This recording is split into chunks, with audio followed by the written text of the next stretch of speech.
जय हिंद। आज की इस क्लास में हम राजस्थान वनपाल भर्ती परीक्षा 2022 के लिए राजस्थान जीके सहित 45 ऐसे मोस्ट इंपोर्टेंट क्वेश्चन आंसर याद करने वाले हैं जो आपके राजस्थान वनपाल भर्ती परीक्षा के नए पैटर्न पर आधारित हैं। इसलिए आप इस वीडियो को लास्ट तक जरूर देखें और इन सभी मोस्ट इंपोर्टेंट क्वेश्चन आंसर को जरूर याद करें। और दोस्तों, आपको बता दें कि राजस्थान वनपाल भर्ती परीक्षा के लिए एडमिट कार्ड हैं जो आज 28 अक्टूबर को जारी कर दिए हैं। अगर आपने अभी तक एडमिट कार्ड को डाउनलोड नहीं किया है तो जल्दी से आप राजस्थान कर्मचारी चयन बोर्ड की ऑफिशियल वेबसाइट या फिर अपनी एसएसओ आईडी से एडमिट कार्ड को डाउनलोड कर सकते हैं, जिसका लिंक आपको हमारी इस वीडियो की डिस्क्रिप्शन में मिल जाएगा। तो चलिए दोस्तों, देखते हैं आज के इस वीडियो का पहला क्वेश्चन। पहला क्वेश्चन है, राजस्थान के किस जिले में बीहड़ भूमि का सर्वाधिक विस्तार है? तो इस सवाल का सही जवाब देगा ऑप्शन सी, राजस्थान के धौलपुर जिले में बीहड़ भूमि का सर्वाधिक विस्तार फैला हुआ है। नेक्स्ट अगला दूसरा क्वेश्चन है, राजस्थान राज्य भारत के किस दिशा में स्थित है? तो इस सवाल का सही जवाब देगा ऑप्शन है बी, राजस्थान राज्य है जो भारत के उत्तर पश्चिमी दिशा में स्थित हैं। अगला तीसरा क्वेश्चन है, राजस्थान के किस शहर में देश का पहला कोचिंग हब विकसित किया जा रहा है? तो इस सवाल का सही जवाब देगा ऑप्शन है सी, राजस्थान की राजधानी जयपुर शहर है जिसमें भारत देश का पहला कोचिंग हब विकसित किया जा रहा है और जयपुर के प्रताप नगर में ये कोचिंग हब है जो विकसित किया जा रहा है। नेक्स्ट अगला चौथा क्वेश्चन है, किस संत के चमत्कारों से प्रभावित होकर सिकंदर लोदी ने उन्हें जहांगीरी प्रदान की? तो इस सवाल का सही जवाब देगा ऑप्शन है बी, संत जसनाथ जी थे जिनके चमत्कारों से प्रभावित होकर सिकंदर लोदी हैं संत जसनाथ जी को जहांगीरी प्रदान की थी। अगला नेक्स्ट पांचवा क्वेश्चन है, 18वीं शताब्दी के मध्य जाट वंश का किन रियासतों पर आधिपत्य था? तो इस सवाल का सही जवाब देगा ऑप्शन है बी, 18वीं शताब्दी के मध्य में जाट वंश का है जो धौलपुर और भरतपुर रियासतों पर आधिपत्य था। नेक्स्ट अगला छठा क्वेश्चन है, प्राकृतिक गैस आधारित ऊर्जा परियोजना किस स्थान पर है? तो इस सवाल का सही जवाब देगा ऑप्शन है बी, जैसलमेर के रामगढ़ में प्राकृतिक गैस आधारित पर ऊर्जा परियोजना स्थित है। नेक्स्ट अगला सातवां क्वेश्चन है, राजस्थान के किस लोक देवता की ख्याति कबीर की तरह हुई थी? तो इस सवाल का सही जवाब देगा ऑप्शन है डी, बाबा रामदेव जी लोक देवता हैं जिनकी ख्याति कबीर की तरह हुई थी। अगला नेक्स्ट आठवां क्वेश्चन है, राजस्थान सरकार द्वारा प्रारंभ किया गया अनुजा निगम पोर्टल का संबंध किस क्षेत्र से है? तो इस सवाल का सही जवाब देगा ऑप्शन है बी, राजस्थान सरकार के द्वारा हाल ही में शुरू किया गया अनुजा निगम पोर्टल है जिसका संबंध अनुसूचित जाति और जनजाति के लिए ऋण आवेदन से है। अगला नौवां क्वेश्चन है, अकबर से वैवाहिक संबंध स्थापित करने वाला पहला राजपूत राजा कौन था? तो इस सवाल का सही जवाब देगा ऑप्शन ए, अकबर से वैवाहिक संबंध स्थापित करने वाला पहला राजपूत राजा है वो भारमल था। अगला 10वां क्वेश्चन है, साहित्य में 2022 के नोबेल पुरस्कार की विजेता एनी अर्नोक्स हैं जो किस देश की लेखिका हैं? तो इस सवाल का सही जवाब देगा ऑप्शन सी, साहित्य में 2022 में नोबेल पुरस्कार की विजेता एनी अर्नोक्स हैं जो फ्रांस देश की एक लेखिका हैं। नेक्स्ट अगला 11वां क्वेश्चन है, शेखावटी भूभाग में कुएं स्थानीय भाषा में किस नाम से जाने जाते हैं? तो इस सवाल का सही जवाब देगा ऑप्शन है बी, शेखावटी भूभाग में कुएं हैं जिसको स्थानीय भाषा में जौहड़ के नाम से जाना जाता है। अगला 12वां क्वेश्चन है, उदयपुर भीलवाड़ा और चित्तौड़गढ़ में अधिकांश कौन सी बोली बोली जाती हैं? तो इस सवाल का सही जवाब देगा ऑप्शन ए, उदयपुर भीलवाड़ा और चित्तौड़गढ़ में अधिकांश मेवाड़ी बोली को बोला जाता है। अगला 13वां क्वेश्चन है, राजस्थान का दिलवाड़ा मंदिर किस धर्म के अनुयायियों का धार्मिक स्थल है? तो इस सवाल का सही जवाब देगा ऑप्शन है सी, राजस्थान का जो दिलवाड़ा का मंदिर है जो जैन धर्म के अनुयायियों का एक धार्मिक स्थल है और ये राजस्थान के चिरोई जिले के माउंट आबू नगर में ये मंदिर दिलवाड़ा मंदिर बना हुआ है। नेक्स्ट अगला 14वां क्वेश्चन है, चीनी यात्री हैंसकांग है जो किसके शासनकाल में राजस्थान के भीनमाल आया था? तो इस सवाल का सही जवाब देगा ऑप्शन है बी, चीनी यात्री हैंसांग है जो हर्षवर्धन के शासनकाल में राजस्थान के भीनमाल में आया था। अगला 15वां क्वेश्चन है, किस टेनिस खिलाड़ी ने 2022 में तेल अवीव ओपन का खिताब जीता है? तो इस सवाल का सही जवाब देगा ऑप्शन ए, नोवाक जोकोविच हैं जिन्होंने 2022 में तेल अवीव ओपन का खिताब जीता था। किस टेनिस खिलाड़ी ने? नोवाक जोकोविच ने, जो इजराइल में आयोजित किया गया था तेल अवीव ओपन खिताब। अगला 16वां किसने है? राजस्थान के विख्यात इतिहासकार जो एक समाज सुधारक भी थे। तो इस सवाल का सही जवाब देगा ऑप्शन है बी, यानी हरविलास शारदा हैं, जो एक विख्यात इतिहासकार भी थे, साथ साथ में एक समाज सुधारक भी थे। अगला 17वां क्वेश्चन है, राजस्थान में पाई जाने वाली मिट्टियों में कौन सी सर्वाधिक उपजाऊ मिट्टी है? तो इस सवाल का सही जवाब देगा ऑप्शन है सी, जलोढ़ मृदा है या जलोढ़ मिट्टी है, जो राजस्थान में पाई जाने वाली मिट्टी जो सर्वाधिक उपजाऊ मिट्टी मानी जाती हैं। अगला 18वां क्वेश्चन है, उदयशाही, अमरशाही, विजयशाही और शाहजहाई ये सब हैं जो राजस्थानी में पगड़ियों की एक शैलियाँ हैं। नेक्स्ट अगला 19वां क्वेश्चन है, संकल्प प्रोजेक्ट किस बीमारी के इलाज के लिए बनाया गया है? तो इस सवाल का सही जवाब देगा ऑप्शन है बी, संकल्प प्रोजेक्ट हैं जो HIV यानी एड्स की घातक बीमारी के इलाज के लिए या फिर उस पर नियंत्रण के लिए शुरू किया गया था। इसी प्रकार नेक्स्ट 20वां क्वेश्चन है, प्रसिद्ध केला देवी का मेला कहाँ आयोजित होता है? तो इस सवाल का सही जवाब देगा ऑप्शन है डी, प्रसिद्ध केला देवी का मेला है जो करौली जिले में हर साल नवरात्रा चैत्र नवरात्रा में ये मेला आयोजित किया जाता है। कहाँ पर? करौली जिले में। इसी प्रकार 21वां क्वेश्चन है, राजस्थान का वह जिला जो अंतर्राज्यीय और अंतर्राष्ट्रीय सीमा रेखाएं दो बनाता है। तो इस सवाल का सही जवाब देगा ऑप्शन है डी, राजस्थान का श्री गंगानगर जिला है जो अंतर्राज्यीय पंजाब के साथ और अंतर्राष्ट्रीय पाकिस्तान के साथ सीमा रेखा बनाता है। इसी प्रकार 22वां क्वेश्चन है, स्वदेश में विकसित पहले हल्के लड़ाकू हेलीकॉप्टर का नाम क्या है? तो इस सवाल का सही जवाब देगा ऑप्शन है बी, यानी भारतीय वायुसेना ने स्वदेशी रूप से विकसित हल्के लड़ाकू हेलीकॉप्टरों को पहले बैच को शामिल किया गया है, जिसका नाम है वो प्रचंड हेलीकॉप्टर रखा गया है। इसी प्रकार 23वां क्वेश्चन है, मेवाड़ के महाराणा किसके उपासक थे एवं वे इसी के नाम पर शासन क्या करते थे? तो इस सवाल का सही जवाब देगा ऑप्शन है ए, एकलिंग जी के उपासक थे मेवाड़ के महाराणा और वे उन्हीं के नाम पर शासन क्या करते थे। नेक्स्ट अगला 24वां क्वेश्चन है, कांडना बांध किस नदी पर बनाया गया है? तो इस सवाल का सही जवाब देगा ऑप्शन है बी, कांडना बांध है जो माही नदी के किनारे पर बनाया गया एक बांध है। नेक्स्ट अगला 25वां क्वेश्चन है, कौन से लोक देवता राजस्थान के गांव-गांव में ऊंट रक्षक देवता के रूप में पूजे जाते हैं? तो इस सवाल का सही जवाब देगा ऑप्शन है सी, राजस्थान के लोक देवता पाबू जी हैं जो गांव-गांव में ऊंट रक्षक देवता के रूप में पूजे जाते हैं। 2011 की जनसंख्या के अनुसार न्यूनतम जनसंख्या वृद्धि दर वाला जिला कौन सा है? तो इस सवाल का सही जवाब देगा ऑप्शन सी, साल 2011 की जनसंख्या के अनुसार न्यूनतम जनसंख्या वृद्धि दर वाला जिला है वो गंगानगर जिला है, जबकि सर्वाधिक जनसंख्या वृद्धि दर वाला जिला है वो बाड़मेर जिला है।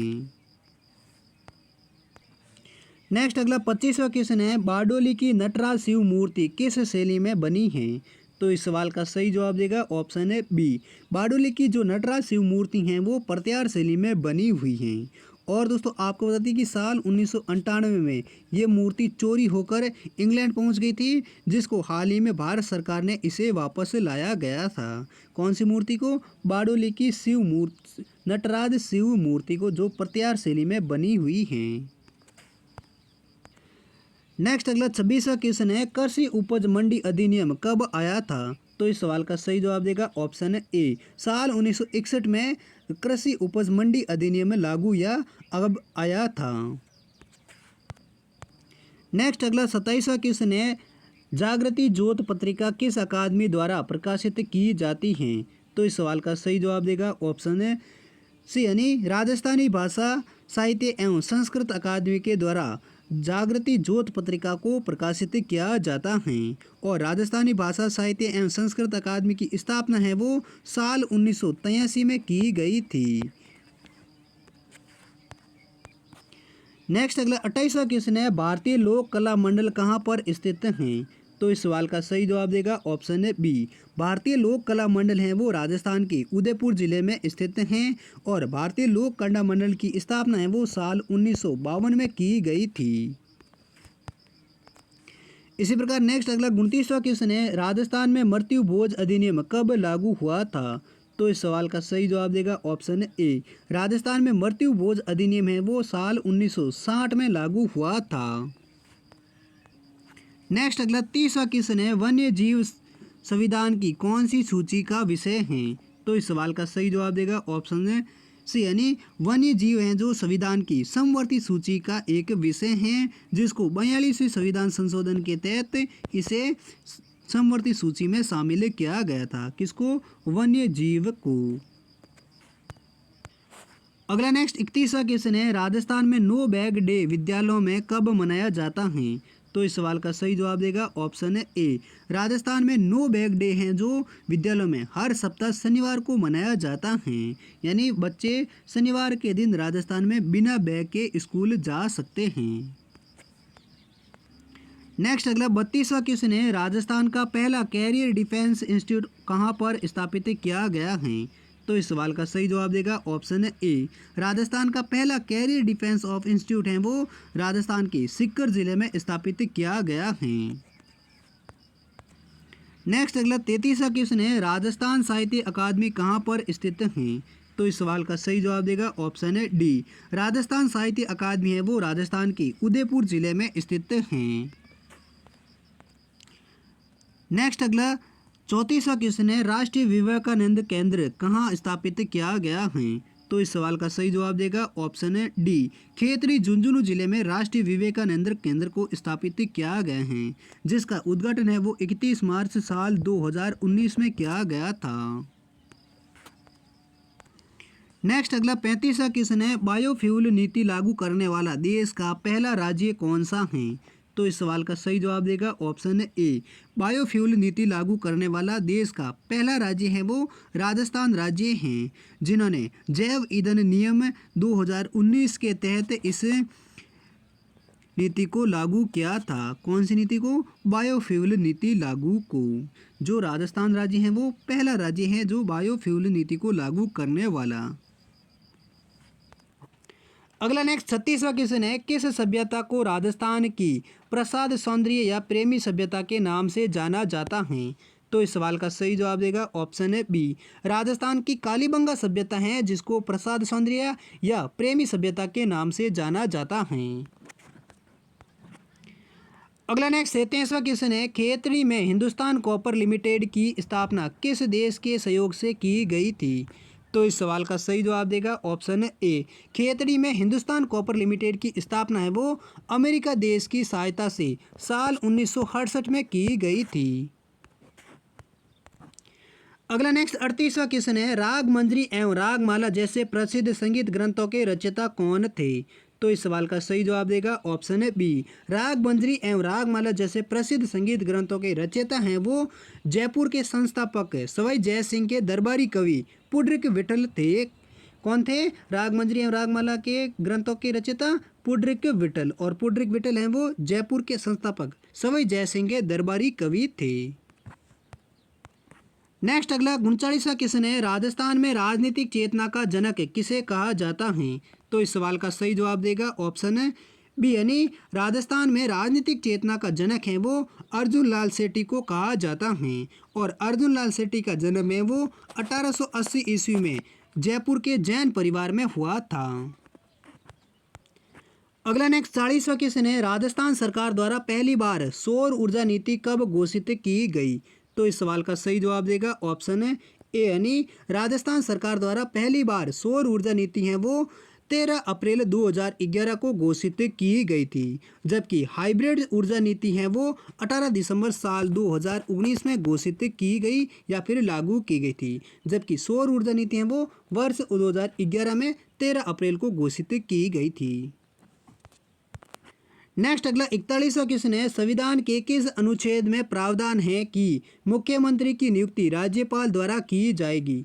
तो इस सवाल का सही जवाब देगा ऑप्शन है बी। संविधान के अनुच्छेद 164 में प्रावधान है कि मुख्यमंत्री की नियुक्ति राज्य के राज्यपाल द्वारा ही किया जाएगी। अगला नेक्स्ट 42वां क्वेश्चन है, राजस्थान में सूती वस्त्र के लिए अधिकांश कच्चा माल किन जिलों से प्राप्त होता है? तो इस सवाल का सही जवाब देगा ऑप्शन ए। राजस्थान में सूती वस्त्र के लिए अधिकांश कच्चा माल है वो गंगानगर और हनुमानगढ़ जिले से प्राप्त होता है। नेक्स्ट अगला 43वां क्वेश्चन है, शिक्षा का अधिकार कानून कब से लागू किया गया था? तो इस सवाल का सही जवाब देगा ऑप्शन ए। शिक्षा का अधिकार कानून है वो राजस्थान में और पूरे भारत में मानव संसाधन विकास मंत्रालय ने 1 अप्रैल 2010 से लागू किया था। कब किया था? 1 अप्रैल 2010 से शिक्षा का अधिकार कानून लागू किया गया था। नेक्स्ट अगला 44वां क्वेश्चन है, राज्य के वे मुख्यमंत्री कौन थे जो प्रथम विधानसभा चुनाव में ही चुनाव हार गए थे? तो इस सवाल का सही जवाब देगा ऑप्शन है डी। राजस्थान राज्य के मुख्यमंत्री जयनारायण व्यास थे जो प्रथम विधान चुनाव में ही चुनाव हार गए थे। नेक्स्ट अगला 45वां क्वेश्चन है, चैत्र माह में केला देवी का मेला नेमन में से किस स्थान पर भरता है? तो इस सवाल का सही जवाब देगा ऑप्शन है बी। चैत्र माह में केला देवी का मेला है जो राजस्थान के करौली जिले में भरता है। अगला नेक्स्ट 46वां क्वेश्चन है, राजस्थान का नवीनतम भरतपुर संभाग का निर्माण कब किया गया था? तो इस सवाल का सही जवाब देगा ऑप्शन ए। राजस्थान का नवीनतम भरतपुर संभाग का निर्माण है वो 4 जून साल 2005 को किया गया था और वर्तमान में राजस्थान में कुल 7 संभाग हैं और भरतपुर संभाग में 4 जिले आते हैं। कौन कौन से? भरतपुर, धौलपुर, करौली और सवाई माधोपुर जिले हैं वो नवीनतम भरतपुर संभाग में आता है और भरतपुर संभाग निर्माण है वो 4 जून 2005 को हुआ था। अगला नेक्स्ट 47वां क्वेश्चन है, करौली पर्दा मंडल के संस्थापक कौन थे? तो इस सवाल का सही जवाब देगा ऑप्शन है बी। करौली पर्दा मंडल के संस्थापक हैं वो मुंशी त्रिलोक चंद माथुर थे जिन्होंने अप्रैल साल 1938 में करौली पर्दा मंडल की स्थापना की थी। नेक्स्ट अगला 48वां क्वेश्चन है, मारवाड़ का प्रताप किसे कहा जाता है? तो इस सवाल का सही जवाब देगा ऑप्शन ए। मारवाड़ के राठौड़ शासक राव चंद्रसेन हैं जिनको मारवाड़ का प्रताप कहा जाता है, जिन्होंने आजीवन भर अकबर से संघर्ष किया था, इसलिए राव चंद्रसेन को मारवाड़ का प्रताप कहा जाता है जो मारवाड़ के राठौड़ शासक थे। अगला नेक्स्ट 49वां क्वेश्चन है, राजस्थान के किस शहर में उदय खेल महोत्सव का आयोजित किया गया है? तो इस सवाल का सही जवाब देगा ऑप्शन है ए यानी राजस्थान के चित्तौड़गढ़ के निम्बूडा शहर में खिलाड़ियों को प्रोत्साहित करने के लिए उदय खेल महोत्सव को आयोजित किया गया है। नेक्स्ट अगला 50वां क्वेश्चन है, राजस्थान में खनिज के क्षेत्र में राजस्थान का कौन सा स्थान है? तो इस सवाल का सही जवाब देगा ऑप्शन है बी। भारत में खनिज के क्षेत्र में राजस्थान का दूसरा स्थान है झारखंड राज्य के बाद, यानी झारखंड राज्य है वो खनिज के मामले में पहले स्थान पर है, जबकि और खनिज के मामले में झारखंड के बाद राजस्थान का दूसरा स्थान है भारत में।